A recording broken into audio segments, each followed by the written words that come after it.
Alrighty, what's going on guys, it's Rascal here, back at it again with another video. So today we're going to be going over a little bit of a different topic, and we are actually going to be discussing how to boost your confidence in Fortnite. Alright, so a few days ago I put out a community post asking you guys like what videos you guys want, because I mean I'm not exactly sure what you guys want, and I want to help you guys out. So I found one comment in specific, and it said, how do you get your mechanics from creative to pubs and competitive games? Now I really like this comment because it's focusing on another aspect I haven't really gone over on my channel, which is mindset. And what I just said there, mindset, is actually the exact answer to your question. So put simply, how to get your skill from creative mode to competitive games or public games? It's just all in the mindset. But that being said, it's not all mindset. So I'm gonna go over a few tips and tricks with you, not only for mindset, but also some actual practicing that you can do, which should help you get your skills from creative to an actual game. Alright, so if you look in the description, I put some timestamps down so you guys know exactly when each different section of this video starts. My first tips are going to be for the actual training aspect, my second ones are going to be for the mindset, and my third are going to be actual confidence. And you'll understand why I put mindset and confidence a little bit separately once you get to it. It would just be a really long drawn out chapter if it was just all mindset. So,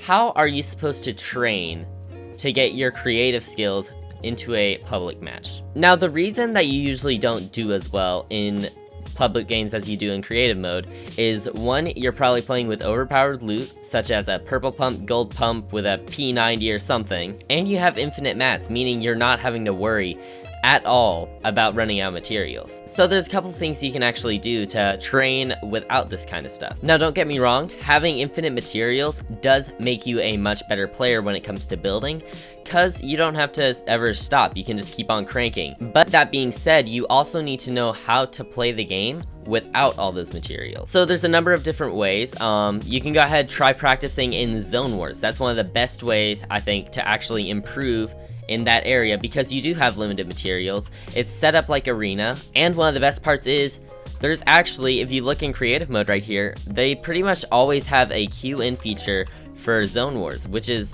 amazing for you guys trying to improve. Now I know you guys probably want to play with your friends and just like have a small group and just goof around some, but if you're actually going to try and train, go ahead, queue up for that 16 player queue, and you're able to go against so many players, simulating an actual real game environment. I mean, you can't communicate with the other players, and you don't have infinite materials, plus it's set up like arena, so you still get 50 siphon, 50 extra materials on kill, all that. And you also have to work with the randomized loot that it gives you. It could give you attack, or it could give you a pump. You don't really know. Alright, so yeah, just go ahead, queue up for some zone wars, and play aggressively. By playing aggressively, it puts you in so many more situations that you would run into in a real game. And a lot of times, battles repeat each other. You have to use the same methods a lot to win a battle. So, by exposing yourself to these methods more within the zone wars, which is a more realistic environment, you should be able to also carry this over into an actual game, because you're not worrying about them just cranking to max height and then falling off because there's no fall damage. But yeah, mainly just exposing yourself to realistic fights within creative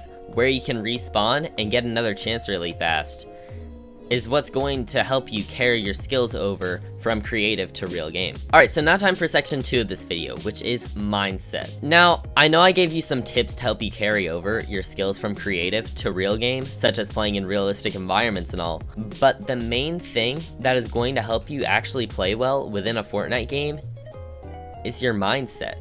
I know I used to struggle with this a lot. Back in Season 8, when I actually started grinding to get good at the game, I would play so well in creative, but then in real game, I would get destroyed. I would get pumped for 150 damage, and then I would start shaking, and I was really nervous. But I think the thing that we all struggle with is, how do we not get nervous? I mean, we're playing in a real game with guns, but that's the exact thing.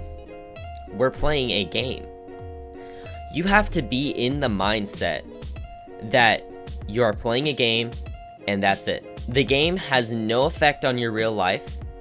You have to literally repeat to yourself whenever you're panicking, it is just a game, until you can stay constantly in that mindset. And if you don't believe me, just try it. Esports is all mental. I mean, of course there's the physical aspect of getting your muscle memory, but that's still mental. So if you're trying to actually improve, it doesn't matter how well physical you are.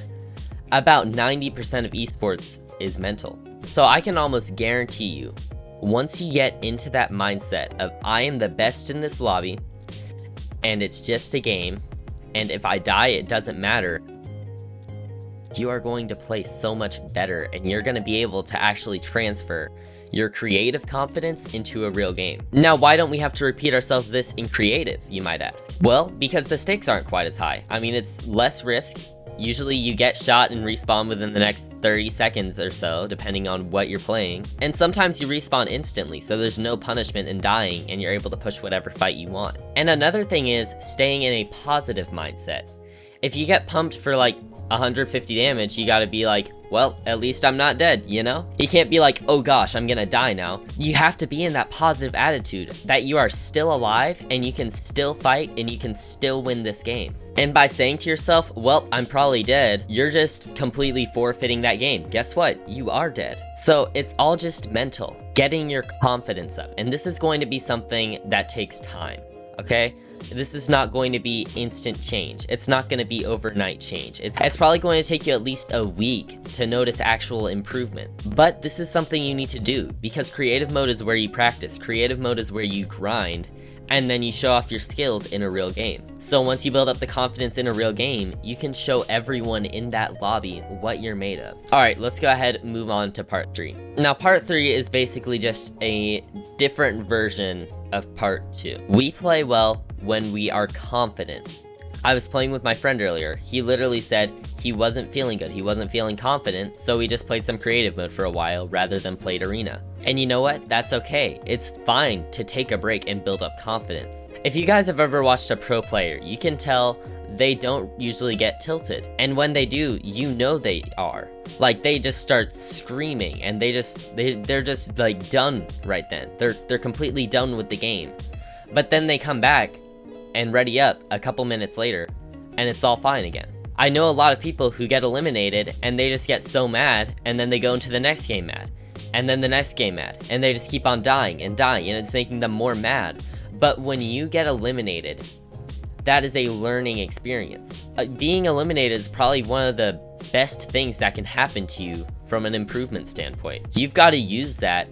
You've got to reset, wait for the next match, take a break if you need to, and go back in confident. Know exactly why you died, because there's always a reason. You don't get unlucky, there's a reason. And then show the next match what you're made of. That's all this game is. It's just trying to be the best, trying to get the victory royale, and trying to get a lot of eliminations along the way. So yeah, I hope you guys did enjoy this video. If you did, be sure to leave a like and subscribe, as it helps out my channel a lot. And I'm gonna be putting out another community thread within about the next week or so be sure to respond to it if you have any video ideas. So yeah, I hope you guys did enjoy this video, and I'll see you guys next time.